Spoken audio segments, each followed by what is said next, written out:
Perkenalkan, nama saya Ditya Firunandito, berperan sebagai narator. Perkenalkan, nama saya Nirma Parewang, saya berperan sebagai Ratu Presia. Perkenalkan, nama saya Sema Rulkia Palembunga. Di sini saya berperan sebagai Menteri PIN. Perkenalkan, nama saya Delvianti. Di sini saya berperan sebagai Menteri Audia. Perkenalkan, nama saya Rwadi. Saya berperan sebagai pengawal. Perkenalkan, nama saya Sri Kristina Miti. Di sini saya berperan sebagai malaikat. Hai, nama saya Firmawati. Saya Renianti Lara. Di sini kami berperan sebagai penginjil.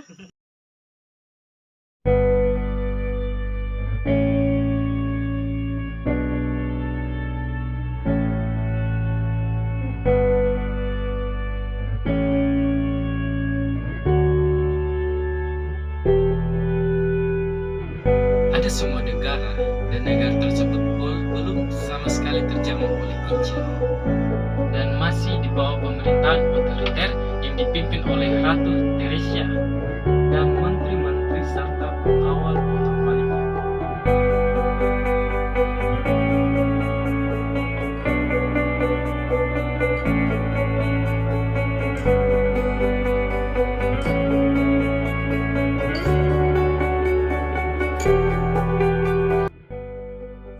Hampir seluruh kota di tanah ini kita yang miliki. Apalagi yang kurang dari itu? Apa? Tapi ada wilayah di selatan, yaitu Bethlehem, yang belum jatuh di tangan kita. Apa? Tidak bisa. Pokoknya semua wilayah harus kita kuasai. Yang saya dengar beberapa minggu lalu di daerah itu telah kedatangan 2 orang asing. Saya curiga mereka lah yang memengaruhi rakyat kita. Apa? Brengsek. Siapa mereka? Berani-beraninya mereka datang ke wilayah kekuasaan saya. Bodoh. Dasar mereka tidak berguna. Cepat cari tahu siapa mereka. Paham? Baik, Ratu. Jangan berani-berani kembali sebelum kalian tahu siapa mereka.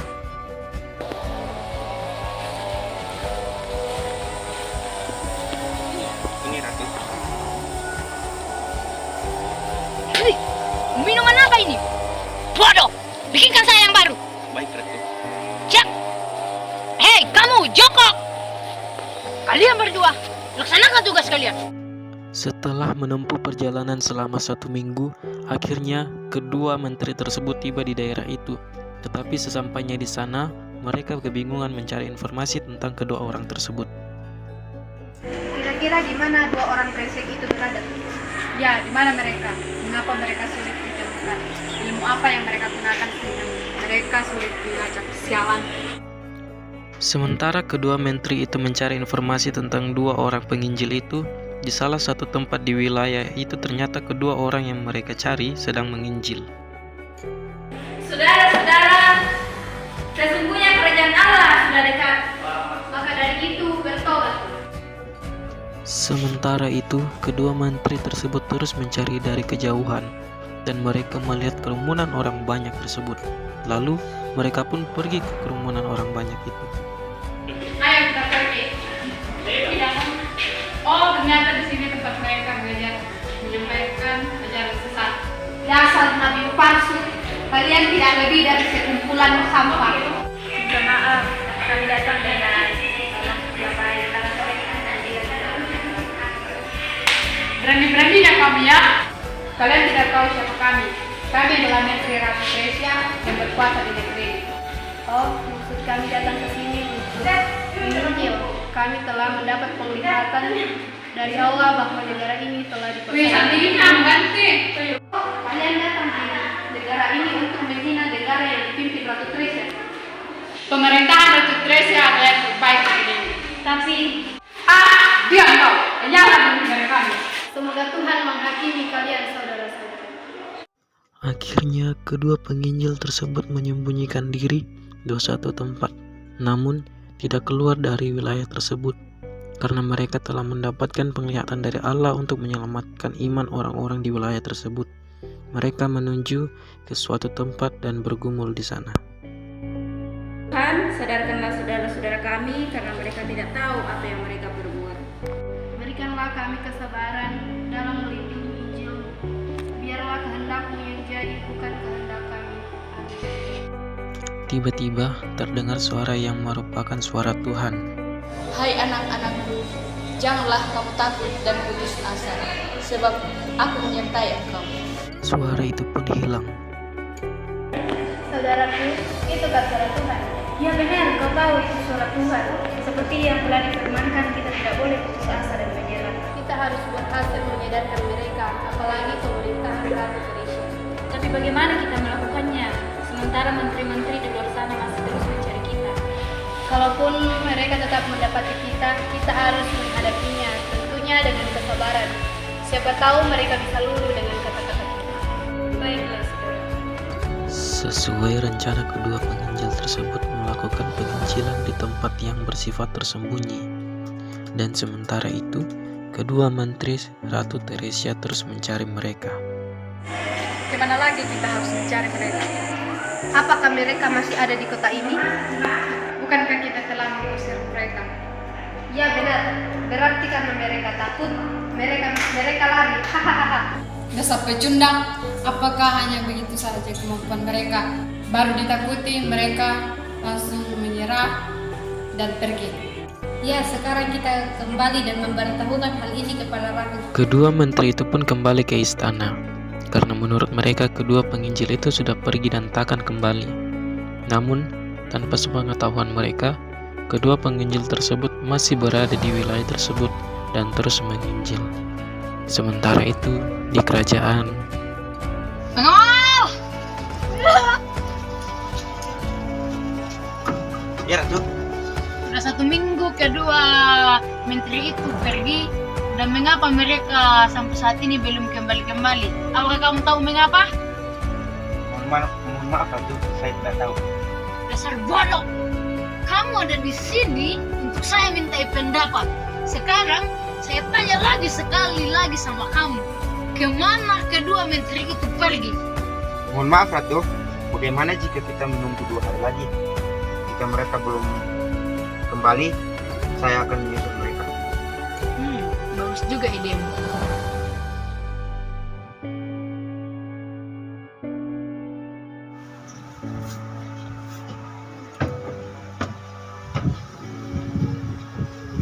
Sembah hormat kami, Ratu. Oh, kalian berdua sudah kembali. Baguslah aja. Saya sudah tidak capek-capek lagi menyuruh pengawal untuk menyusul kalian. Berita apa? Apakah kedua orang asing itu telah pergi? Sejauh ini mereka tidak kelihatan lagi. Dan kami yakin bahwa mereka telah pergi setelah kami mengusir dan mengancam mereka di depan umum. Baguslah kalau demikian adanya. Sekarang pergilah dan jangan lupa beritakan kepada pengawal itu bahwa dia tidak akan jadi pergi menyusul kalian. Baik, Ratu. beberapa minggu telah berlalu. Kehidupan di kerajaan kembali seperti dahulu kala. Tidak ada kekhawatiran di raut muka ratu, seperti beberapa minggu yang lalu. Tetapi, pada kenyataannya, tanpa semangat Tuhan Ratu Teresia dan kedua menterinya, kedua penginjil ini masih terus menginjil, walaupun terdapat sedikit ketakutan di benak mereka. Bahkan, tanpa sepengetahuan kedua penginjil ini juga, mereka pun telah berada di daerah kedudukan sang ratu. Tiba-tiba, Ratu, penginjil. Ada apa ini? Penginjil? Saya tidak mengerti apa yang kamu maksud. Mereka itu kedua orang asing yang Ratu khawatirkan beberapa minggu yang lalu. Apa? Jadi mereka masih ada di wilayah kekuasaan aku? Berani-beraninya mereka. Sekarang panggil kedua menteri itu. Baik, Ratu.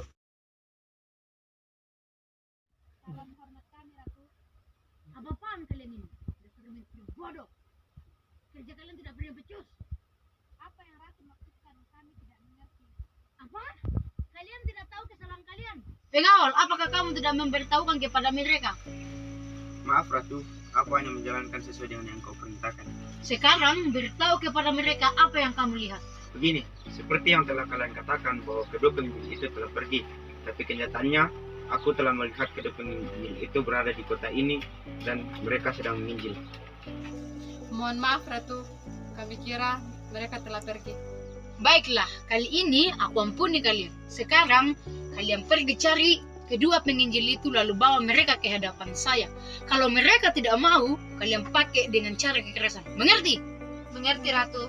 Di sebuah tempat terpencil di kota itu, kedua penginjil itu sedang menginjil. Tiba-tiba, Berhenti, berhenti. Ada apa ini? Jangan pura-pura bodoh. Masa kalian tidak tahu kami berdua? Maaf saudara, kami masih ingat kepada kalian. Tapi apa yang kami lakukan sehingga kemari dan memperhatikan kehidupan kami. Apa kalian lupa? Kalian tidak boleh menginjil di daerah kekuasaan ratu. Berani-beraninya kalian kemari. Apakah kalian tidak tahu bahwa ini daerah kedudukan kerajaan? Kami hanya melaksanakan tugas kami. Apakah kalian tidak tahu tentang Tidak usah banyak bicara.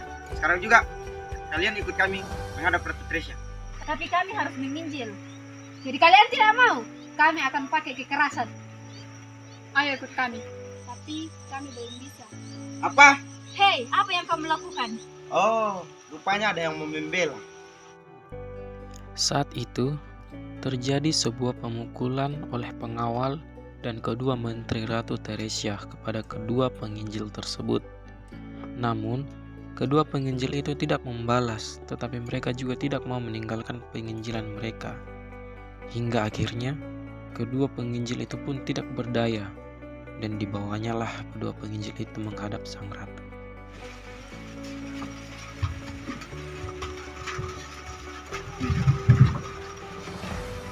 Oh, jadi kalian yang telah mempengaruhi rakyat saya. Kami tidak merubah pikiran mereka. Andalah yang merubahnya. Apa? Ya, itu benar. Sesungguhnya rakyat Anda mempunyai pemikiran yang benar dalam Kristus. Tetapi dengan pemerintahan yang Anda otoriter, pikiran mereka terpengaruh menjadi tidak benar. Ya, kami hanya meluruskan pikiran mereka kembali. Hei, diam kalian. Jadi, menurut kalian pemerintahan aku tidak benar. Di dunia ini, pemerintahan akulah yang paling benar. Lihatlah kekayaan yang aku miliki. Tetapi, kebenaran itu bukan cukup dari harta. Harta duniawi hanya akan Anda nikmati di dunia saja. Kebenaran dalam Kristuslah yang abadi. Diam kamu. Terserah kalian saja. Jika kalian pergi dan menuruti perintahku, maka aku akan membebaskan kalian. Bagaimana? Kami tidak mau. Apa? Jadi apa yang kalian inginkan? Kami hanya melakukan tugas sesuai amanat agung yang ditetapkan Yesus pada saat sebelum Ia naik ke surga. Amanat agung? Apa itu? Persetan dengan semua itu. Sekarang, pilihlah kalian mau ikut kami atau tidak. Sampai maut menjemput, kami tetap tidak mau. Pengawal, bawa kedua orang ini ke penjara. Baik, Ratu. Hei, kalian, ikut aku.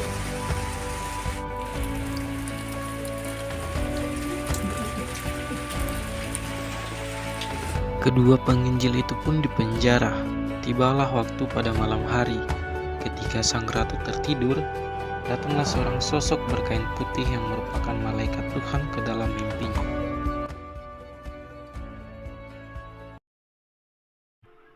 Hai anakku, sesungguhnya apa yang ada di dalam diri kamu saat ini bukanlah dirimu yang sesungguhnya. Siapa kamu? Apa yang kamu maksud? Kamu tidak perlu tahu siapa aku. Lalu apa yang kamu maksudkan tadi? Ya, sesungguhnya kamu adalah milik Kristus. Kamu telah dipilih Tuhan untuk memerintah negeri ini, tapi kamu telah menyalahgunakannya.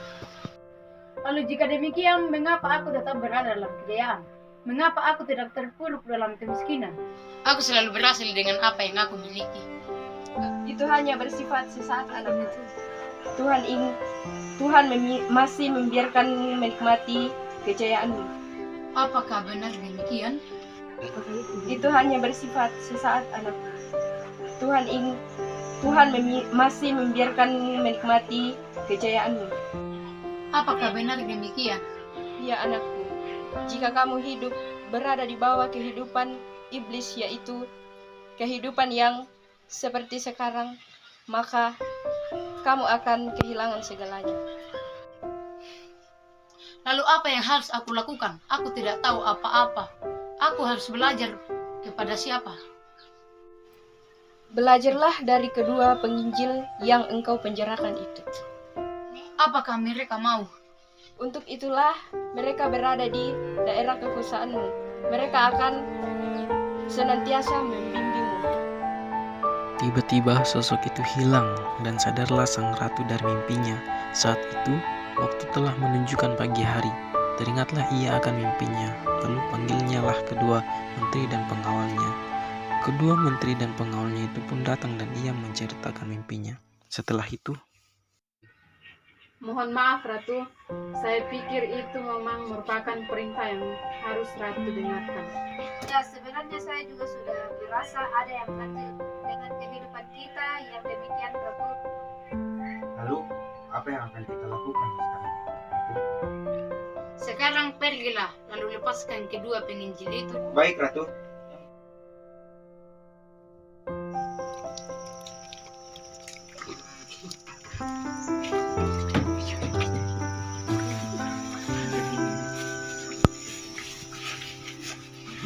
Sebelumnya, kami minta maaf atas apa yang telah kami lakukan kepada kalian.